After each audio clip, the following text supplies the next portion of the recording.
안녕하세요. 다이어트하고 유지하자의 다유예요. 저번 영상에 이어서 분리식단 다이어트 원리 5가지에 대해서 설명드린다고 했는데요. 그럼 지금부터 시작해 볼게요. 1번, 다이어트의 원리를 이해해야 한다.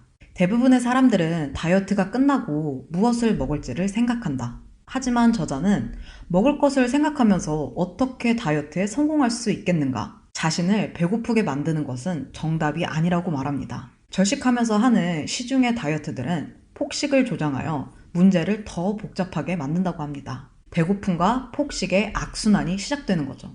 다이어트는 식사를 엄격히 통제하기 때문에 실패한다고 말하는데요. 우리 중에 오랫동안 음식을 통제할 수 있는 사람은 아주 드물기 때문이죠. 그렇기 때문에 시중에 있는 다이어트들은 일시적으로밖에 지속할 수 없고 결과 또한 일시적일 수밖에 없다라고 말합니다. 세상엔 수많은 새로운 다이어트가 생기고 없어지지만 문제는 우리가 새로운 다이어트에 돈을 쓰면 쓸수록 우리 몸은 엉망진창이 되고 있다라고 말해요. 그러니 몸을 망가뜨리는 다이어트는 중단하고 영구적인 방법을 선택하자라고 말해요. 2번, 비만은 몸속의 독소 때문이다. 다이어트 불변의 법칙에서는 몸속의 과잉 독소가 비만의 근본 원인이고 몸에 독소가 없는 상태를 유지하면 평생 날씬한 몸매를 유지할 수 있다라고 말합니다. 그럼 독소는 어떻게 만들어지는 것일까요? 첫째, 우리 몸은 매일 신진대사라는 정상적인 과정을 통해서 독성 노폐물을 만들어내고, 둘째, 제대로 소화되거나 흡수하지 못한 음식의 부산물을 통해서 독성 노폐물이 만들어진다. 가공된 음식들은 불완전하게 소화되고 부산물이 몸에 수많은 찌꺼기들을 만들어내고 이 찌꺼기들에는 독성이 아주 많다라고 해요. 또 매일 몸에서 제거하는 것보다 더 많은 독성 노폐물이 만들어진다면 당연히 그 초과분은 쌓이게 되고 어딘가에는 저장이 되어야겠죠. 그럼 우리 몸은 노폐물을 일단 안전한 지방에 저장했다가 나중에 배출시키려고 하는데요. 하지만 지방만으로는 힘들다고 해요. 그 이유는 우리 몸에 노폐물이 너무 많기 때문이에요. 그래서 지방은 친구에게 도움을 요청합니다.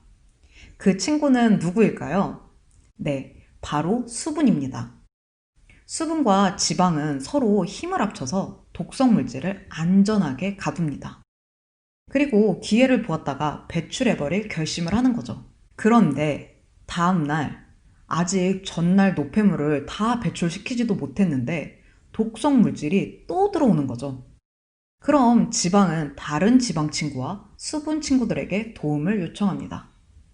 이것이 계속 반복되고 우리의 몸은 이제 지방과 수분이 가득한 몸이 된 거죠. 이것이 바로 우리가 살이 찌는 단순한 이유이고 이 축적된 독성 노폐물을 제거하지 않고는 비만을 해결할 수 없다라고 저자는 말합니다. 3번, 아무 음식이나 섞어 먹으면 안 된다. 저자는 한 번에 한 가지의 음식만 먹으라고 합니다. 저자가 말하는 음식 배합의 원리는 사람의 위는 한 번에 하나 이상의 농축된 음식을 소화시킬 수 없다라고 설명합니다. 여기서 중요한 농축된 음식의 의미는 과일과 채소가 아닌 모든 음식을 이야기합니다. 만약 음식이 제대로 배합이 된다면, 즉 한 끼에 한 가지만 먹는다면 음식은 완전히 분해되고 흡수되어 에너지로 이용되고 결과적으로 소화되지 않은 어떤 독성 찌꺼기도 몸속에 남아있지 않을 것이다 라고 말합니다. 4번, 섞어 먹으면 부패하고 몸에 독소를 만든다. 우리 몸이 원하는 것은 음식이 부패, 발효, 헛배, 속쓰림, 소화불량 없이 위에서 3시간 정도 머무는 것이라고 합니다. 음식이 빨리 효율적으로 장을 통과하길 원하는 것이죠. 그것을 보장하는 방법은 한 번에 2가지 음식이 아닌 한 가지의 음식을 먹는 것이죠. 2가지의 음식을 동시에 먹는 것은 위에서 음식이 부패하게 되는 가장 큰 요인이라고 합니다. 그리고 썩은 음식은 우리 몸에 흡수될 수 없다고 말합니다. 음식을 어떻게 섞어 먹느냐가 다이어트에 중요하다? 처음 듣는 말이라서 고개를 갸우뚱하실지도 모르겠어요. 그럼 대체 어떻게 먹어야 되는 걸까요? 저자는 이 모든 문제를 피할 간단한 방법이 있다고 말합니다. 스테이크나 생선, 닭고기가 먹고 싶다면 먹으라고 합니다. 어떤 살코기를 먹는다면 그것이 그 식사의 한 가지 음식이라는 것을 인식하는 것이 중요한 건데요. 그 말은 살코기와 함께 다른 어떤 농축된 음식을 먹어서는 안 된다는 의미입니다.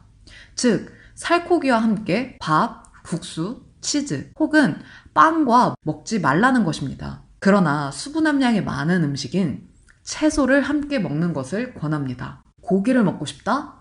고기와 채소나 샐러드와 같이 먹는다. 스파게티를 먹고 싶다? 야채 샐러드와 같이 먹는다. 빵을 채소와 샐러드와 같이 먹는다. 치즈를 먹고 싶다? 치즈를 잘게 썰어 샐러드에 넣은 후 먹는다. 또는 치즈를 녹여 채소 위에다가 넣을 수 있다 라고 현실 가능한 다이어트 방법을 제시하고 있습니다. 마지막 5번째, 인체의 8시간 주기를 이해해야 한다. 제가 18kg 감량 후 6개월 동안 유지할 수 있었던 가장 큰 비결은 바로 간헐적 단식이었습니다. 분리식단을 진행하면서도 병행해줬고 현재 10개월 동안 꾸준히 간헐적 단식을 해주고 있는데요. 저자가 책 초반부에 우리의 몸은 음식을 처리할 수 있는 3가지 주기가 있고 그것에 대한 중요성을 이야기하는데요. 이것이 간헐적 원리와 맞물리는 흥미로운 원리여서 가져왔어요. 인체의 8시간 주기, 낮 12시부터 저녁 8시, 섭취 주기, 먹고 소화시킴, 저녁 8시부터 새벽 4시, 동화 주기, 흡수 및 사용, 새벽 4시부터 낮 12시, 배출 주기, 몸의 노폐물과 음식 찌꺼기의 제거. 이 세 주기는 어느 정도 동시에 이루어지고 있지만 하나하나는 하루의 특정 시간에 보다 집중적으로 이루어진다고 말하는데요. 즉, 우리는 하루 단위로 음식을 먹고 그 음식의 일부를 흡수하고 사용하며 우리가 사용하지 않는 것은 제거한다 라고 말하고 있습니다. 야식을 먹고 그 다음날 속이 안 좋고 붓는 것은 밤늦게 먹은 음식이 위를 떠난 이후에 진행되고 있는 동화 주기와 배출 주기를 방해했기 때문인데요. 야식 먹기 전 음식들을 소화시키고 남은 노폐물을 배출해야 되는데 배출 주기에 장애물이 생겼고 독성 노폐물이 배출이 안 되면서 몸이 붓고 살이 찌게 되는 것이죠. 요즘 많이 알려진 16대8 간헐적 단식을 통해서 저녁 식사를 8시까지 맞추고 그 다음날 12시에 점심 식사를 한다면 우리는 완벽하게 섭취 주기, 동화 주기, 배출 주기로 건강하고 날씬한 몸매를 만들 수 있겠죠?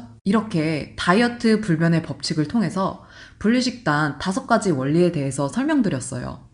그럼 이제 조금 더 구체적으로 다이어트 식단 짜는 방법과 후기가 궁금하시죠? 다음 영상에서는 제가 아침, 점심, 저녁으로 무엇을 얼만큼 먹었는지 그리고 분리식단의 장단점은 무엇이었는지 또 이것이 지속 가능한 다이어트인지 공개됩니다. 영상 시청해주셔서 너무 감사하고요. 우리 다시 만날 때까지 다이어트 화이팅해요.